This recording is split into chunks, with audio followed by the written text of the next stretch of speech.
मगर अब अकेले इंसान की कुर्बानी से नहीं आता, तो बदलाव लाने के लिए हमें सबको एक साथ मिलकर कंधे से कंधा लगाकर इस मैदान में उतरना होगा, लड़ना होगा, तभी हम जाकर कुछ ना कुछ कामयाबी हासिल करने में कामयाब हो सकते हैं।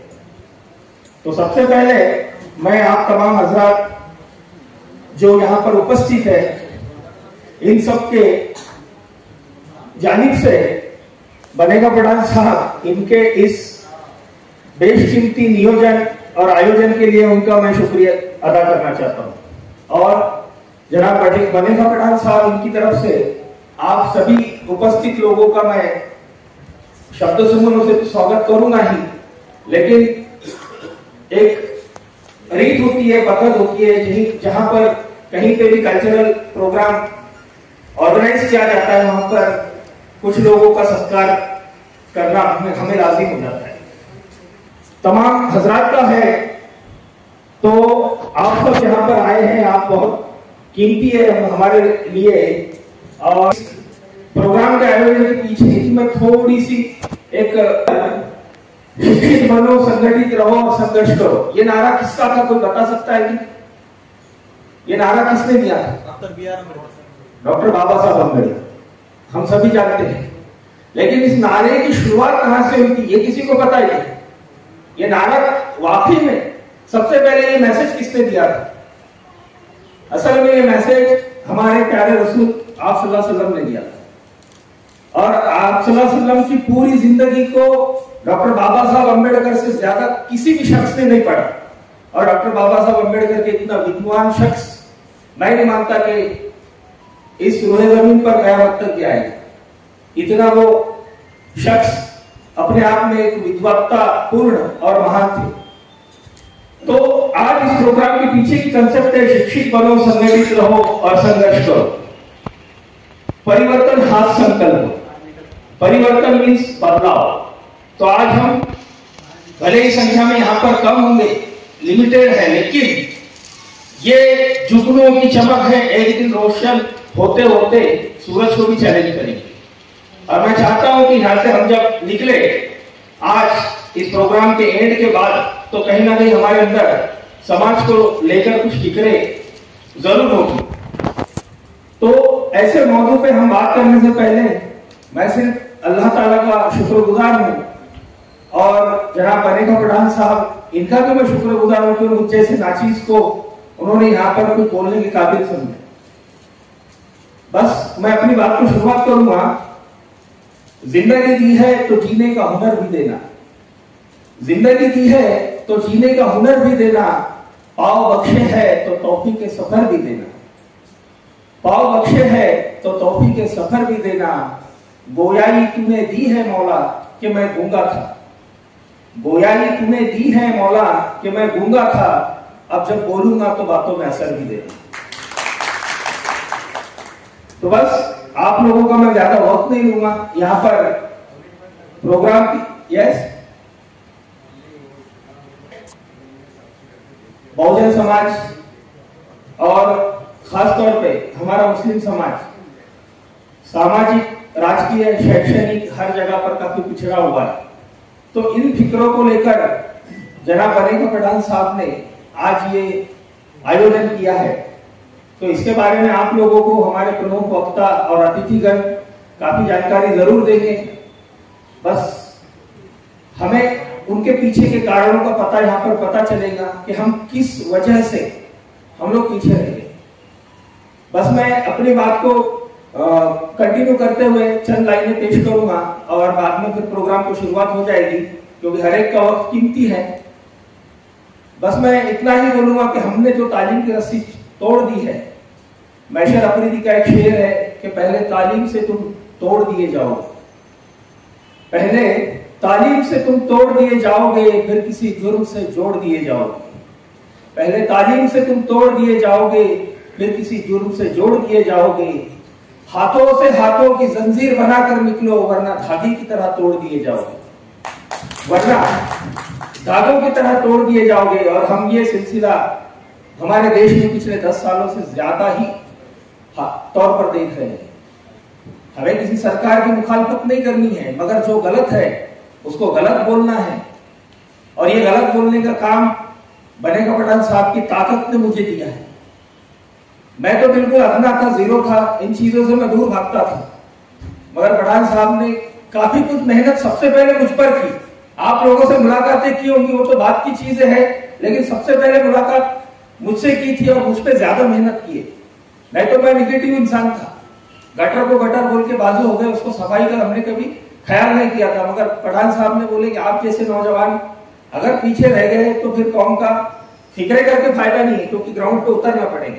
गटर आपको साफ करना है, उसमें 5 रुपए का कॉइन पड़ा हुआ है, तो उस पर हम ड्रम भर के भी पानी डाले तो वो साफ नहीं होगा। लेकिन आपको उस 5 रुपए के कॉइन को अगर साफ करना है, उसको गटर में उतर के निकालना पड़ेगा, और उस पर पानी या फिर गिलास भर के भी पानी डाल दिए तो वो साफ हो जाएगा। और ये चीज में मुझ पर असर है असल माने में। और आज आप लोगों के सामने मैं खड़ा हूं, वो अल्लाह की जात है कि अल्लाह ने खटने की ताकत दिया, नहीं तो मेरे 5 मन के डैमेज हुए। मेरी कंडीशन ये है, मगर कौम का मामला था, पठान साहब का तकाजा था, तो एक हमारा काम है लब्बैक बोलना। जब कोई हमारा नेतृत्व कर रहा है तो उनके साथ तो हम रह सकते हैं। तो आज के प्रोग्राम का उन्वान ये है कि हमारी सामाजिक, आर्थिक, शैक्षणिक और राजकीय जो कंडीशन है, जो हालात है, इसकी आंकड़ेवारी को जनाब पठान साहब आपको देंगे।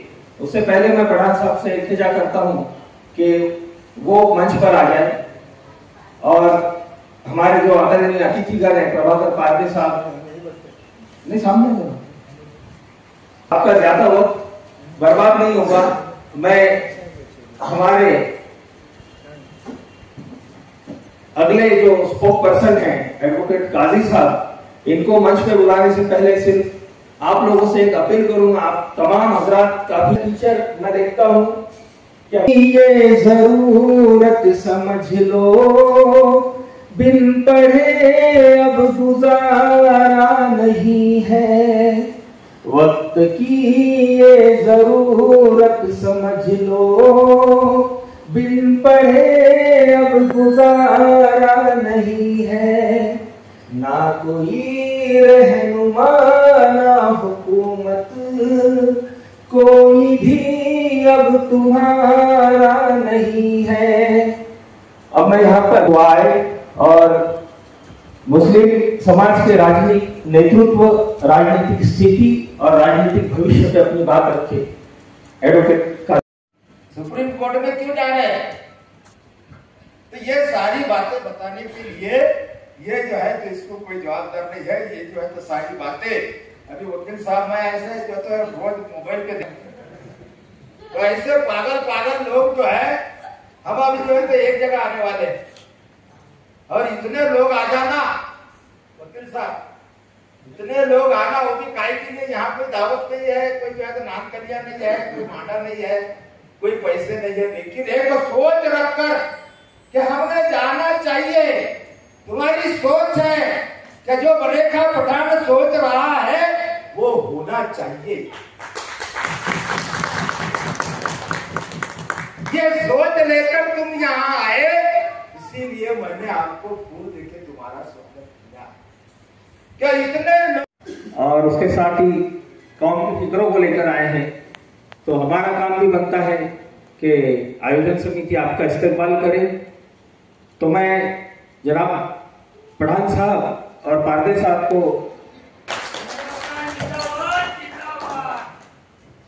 बिल्कुल जिंदाबाद जिंदाबाद, एडवोकेट वकील साहब जिंदाबाद।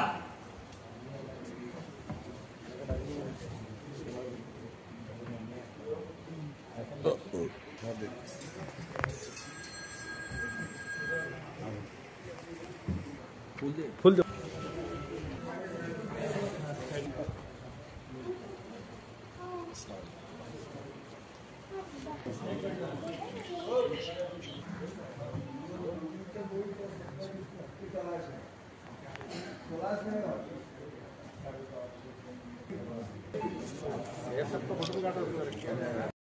शुक्रिया पठान साहब, पारदे साहब, आपने सभी का इस्तेमाल किया। मैं ज्यादा वक्त नहीं लूंगा और आगे जनाब पठान साहब को मैं दावत देता हूं कि वो आए और मुसलमानों के मौजूदा हालात, पस्ती, इस पर अपनी बात रखी।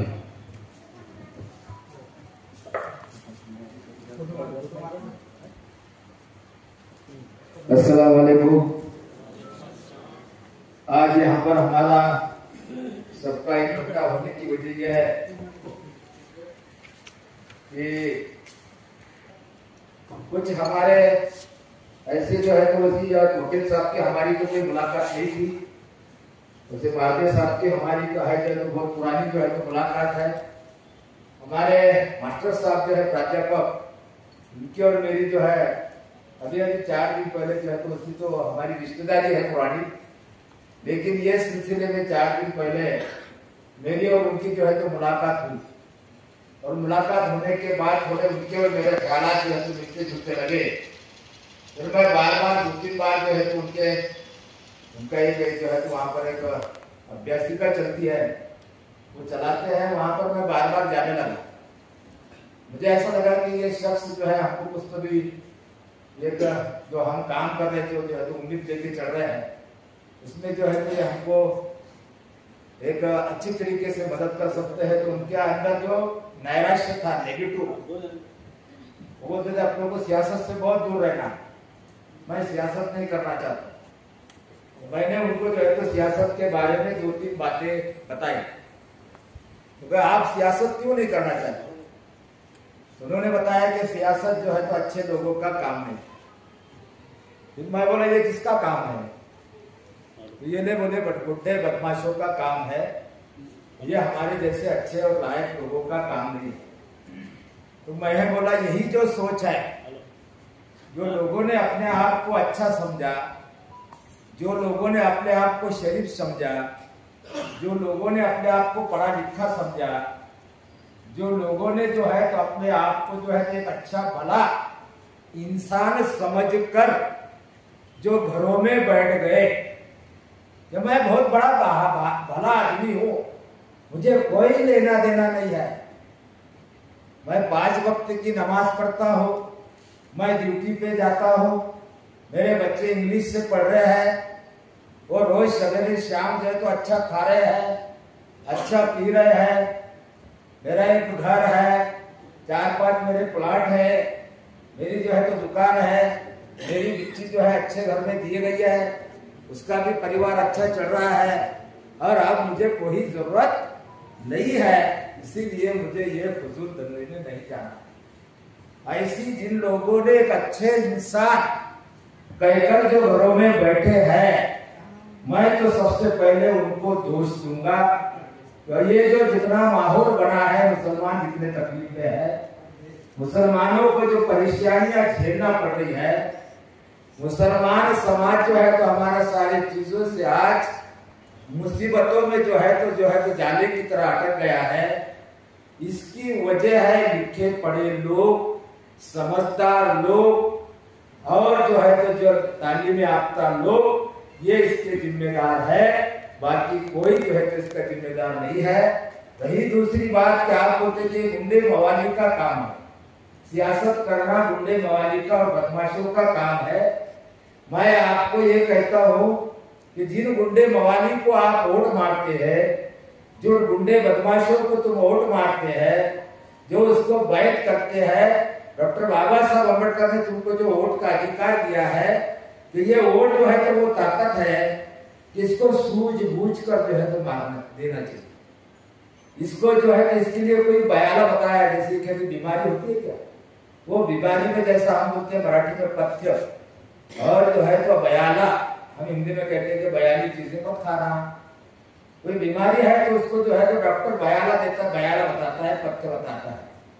क्या तुम जो है चने की दाल मत खाना, बैंगन मत खाना, खट्टा मत खाना, और अगर वो खा लिया आदमी तो बीमारी बढ़ती है क्या कम होती है? बीमारी बढ़ती है। तो ऐसा डॉक्टर बाबा साहब अम्बेडकर ने वोट मारने के लिए तुमको बयाला बताया, बयाला तथ्य बताया।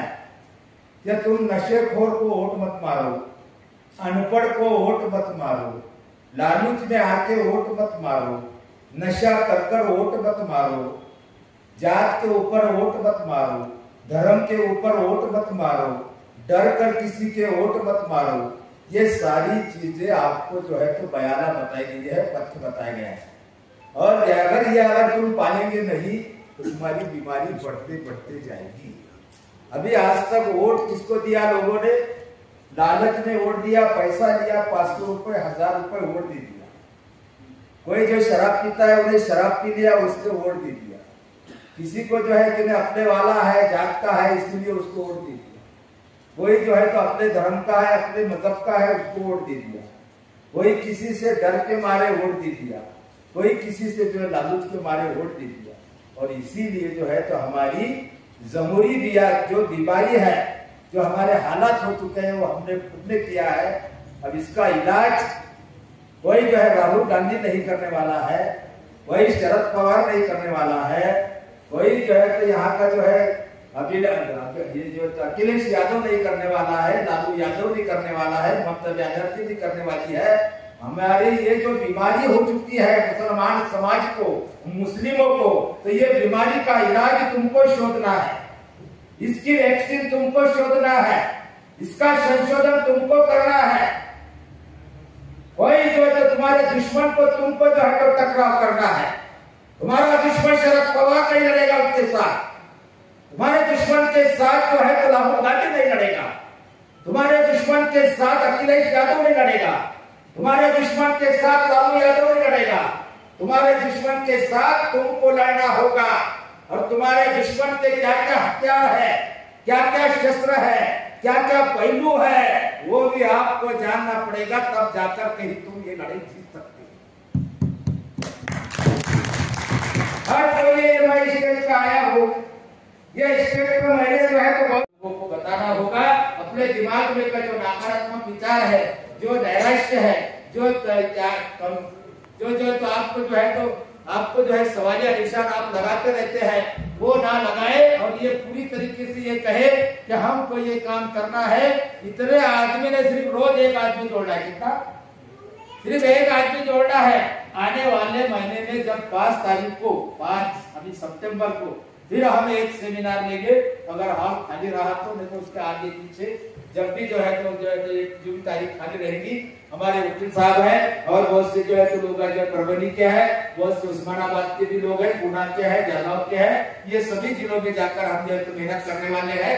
और हर जिले में हमको सेमिनार लेना है, सेमिनार लेना है। उसके बाद में आने वाली एक महीने के बाद कहा वो संदेश देव के बाद बड़ी अच्छी हुई है, अपने हक की बात है। अपने बघा आज जे तर आम्ही या ठिकाणी जे तर मौलाना अबू कलाम आझाद जे तर या ठिकाणी जे संशोधन केंद्र या ठिकाणी आम्ही जे तर आज या जे तर सेमिनार या ठिकाणी आयोजित केला होता, त्याचं जे तर हे होतं का सामाजिक, शैक्षणिक, आर्थिक आणि जे तर या ठिकाणी राजकीय ज्या मुस्लिम समाजाच्या ज्या समस्या आहेत, त्या समस्याचा उलगडा करण्यासाठी आणि त्या जे समाजाचे जे प्रश्न निर्माण झालेले आहेत त्याचं जे तर ते सोडवण्यासाठी आपण जे तर काय केलं पाहिजे, कशा पद्धतीने जे तर आपण जे तर समाज जोडला पाहिजे, त्या पद्धतीने आमचं जे तर हा पहिलाच जे तर प्रयोग या ठिकाणी आम्ही केलेला आहे।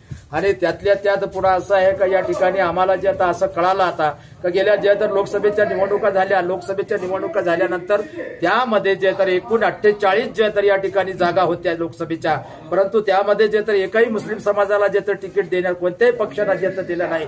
इंडिया आघाडी जे तर 26 पक्ष एकत्र करते, 26 पक्ष एकत्र येऊन इंडिया आघाडी बनते, परंतु त्याच्यामध्ये जे तर महाराष्ट्रातून एकही मुसलमानाला जे तर तिकीट मिळत नाही। त्याच्यानंतर सगळ्या मुस्लिम समाजाने या ठिकाणी जे तर काँग्रेसने त्यांच्यासाठी काही चांगलं काम केलं किंवा त्यांना जे तर काँग्रेसची काही प्रेम होता, राष्ट्रवादीशी प्रेम होता किंवा उद्धव ठाकरेशी त्यांना प्रेम होता, असं अजिबात नव्हतं। फक्त एवढंच होतं की या ठिकाणी जे जातीवादी फॅसिस्ट शक्ती केंद्रामध्ये जे तर मोदी सरकार बसलेलं आहे, त्याला कुठंतरी जे आहे तर जे मजबूत सरकार आहे त्याला मजबूर करण्याचं काम इथल्या जे तर मुस्लिम समाजाने, भारतातल्या मुस्लिम समाजाने केलेलं आहे। जो जबरदस्त जे तर 400 पारचं जे समाज या ठिकाणी आव्हान करत होते का आम्ही 400च्या पार जाणार आहे, परंतु आम्ही त्यांना जे तर 240 वर जे तर मुस्लिम समाजाने जे तर आणून सोडलेलं आहे। याचं फक्त एकच आहे का ज्या मुस्लिम समाजाने एकजूट होऊन पूर्ण ताकदनिशी जे तर आपला मताचा वापर केला, तेव्हा कुठं जाऊन जे तर या ठिकाणी जे तर मोदी सरकार आज जे तर या ठिकाणी जे तर तो लाचार झालेला आहे. त्याला दोन जे तर टेकू भेटलेले आहे. एक जे तर त्या ठिकाणी बिहारचं टेकू आणि आंध्र प्रदेशचं टेकू. ज्या दोन टेकूवर जे तर आज मोदी सरकार चालतंय. हे काम आम्ही केलं पहिल्यांदाच. का आम्हाला असं लागलं आता का मुस्लिम समाज हा मजबूत सरकारला मजबूत करू शकतो. तर मुस्लिम समाज जर समजा या ठिकाणी त्यांनी जे तर खरं राजकारण केलं, खरं जर राजकीय परिस्थिती त्यांनी जाणली आणि स्वतःच्या राजकारणासाठी जर त्यांनी रणनीती जे तर बनवली तर निश्चितच या महाराष्ट्रामध्ये आम्ही सुद्धा जे तर सरकारमध्ये जे तर भागीदारी होऊ शकतो. हेच नव्हे तर आम्ही देशाच्या राजकारणात सुद्धा जे आहे तर मुस्लिम समाज जे तर या ठिकाणी पुढे जाऊ शकतो. अब्दुल सत्तार सारखे काही जे तर लबाड लोक जे तर काही जे तर नंबर 2चे धंदे करणारे, भ्रष्टाचार करणारे, मुंबईमध्ये काही जे तर बसलेले लोक जे मुसलमानाचं स्वतःला नेतृत्व सांगतात आणि आम्ही मुसलमानाचे नेता आहोत. हे मुसलमानाचे नेते नाही आहे. हे जे समजा एखादा जे तर विमानतळावर एखादा बोक्या आला तर त्याला फक्त बुके देणारे जे तर हे जे तर नेते आहेत. आणि हे जे तर उंदीर आहे, उंदीर बोक्याने आपल्याला खाल्लं नाही पाहिजे म्हणून ते बोक्याच्या समोर बुके घेऊन उभे राहतात. हे काही समाजाचे नेते नाही. यांना समाज मानत नाही. हे सगळं जे तर या ठिकाणी समाजाचं वाटोळं करणारं हे जे ज्या ठिकाणी नेतृत्व जे महाराष्ट्रामध्ये आणि पूर्ण देशामध्ये मुस्लिम समाजाने जे उभं केलेलं आहे त्याला जे तर आता धडा शिकवल्याशिवाय जे तर आता ही मुस्लिम समाज राहणार नाही. कारण आता त्यांना सगळं कळून चुकलेलं आहे का कोण खरा नेता आहे आणि कोण खोटा नेता आहे. सगळे पक्ष त्यांनी जाणून घेतलेले आहे. सगळे पक्ष काही एक नाही आहे महाराष्ट्रात. पक्ष जे तर या ठिकाणी 315 पक्ष आहे. 315 पक्ष महाराष्ट्रात 315 पक्षाची नोंदणी झालेली आहे.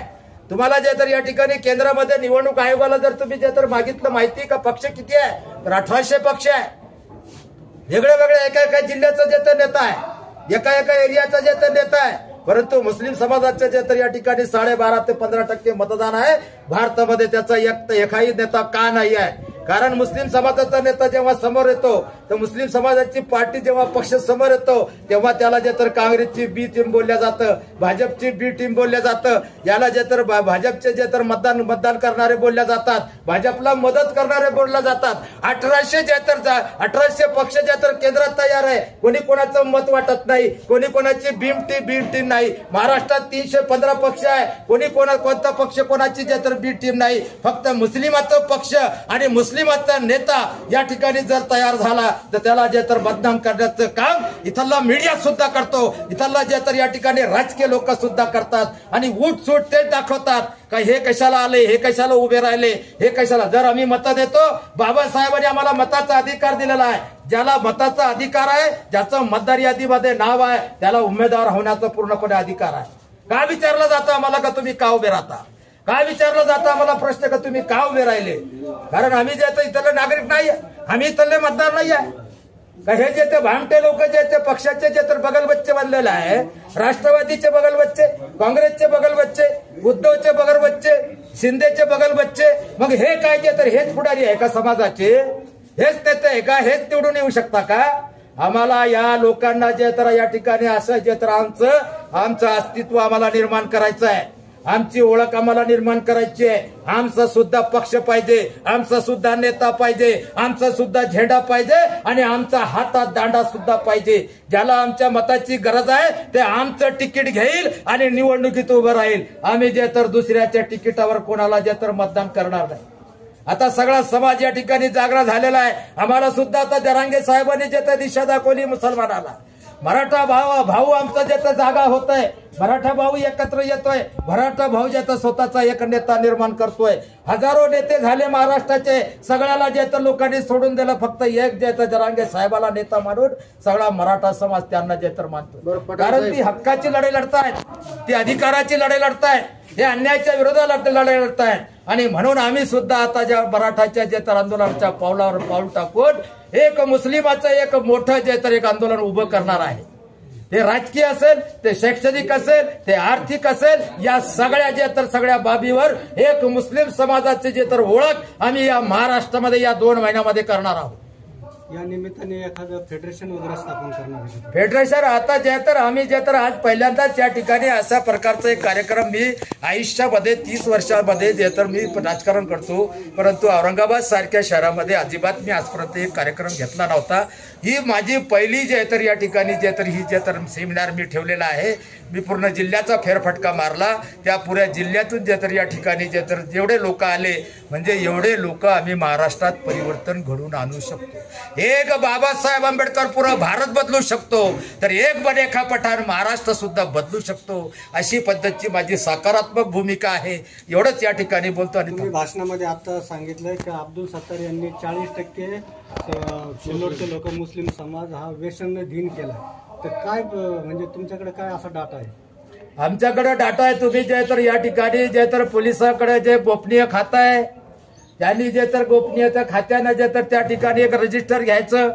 प्रत्येक जे तर मुस्लिम समाजाच्या जे तर या ठिकाणी गली कोच्यामध्ये फिरायचं आणि त्या ठिकाणी जे तर प्रत्येक घरात विचारायचं का दारूनं कोण मेला तुमच्या घरात. तर तुम्हाला त्यामध्ये सगळं जे तर डाटा मिळून जाईल.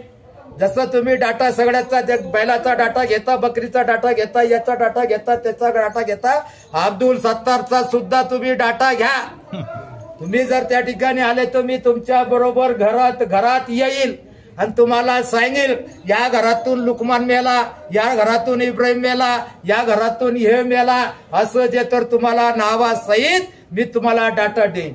पण दारूनच मला हे कशाहून सिद्ध करायचं? दारून आम्ही पाहिलेले त्यांना दारून मेलं म्हणजे 30 वर्षात 20 वर्षात लोक जे तर मरत नाही, दारूनच मरता.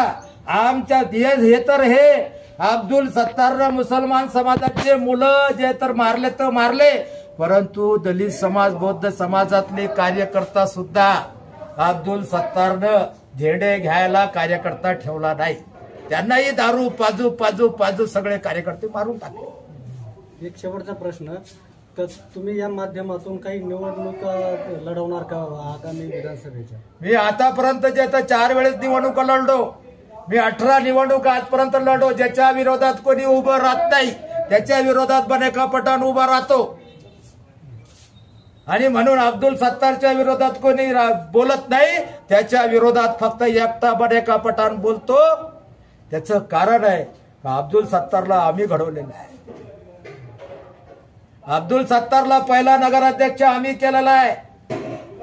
म्हणून जे तर हे जे तर अब्दुल सत्तार काही जे तर फार मोठा राजकीय नाही आहे.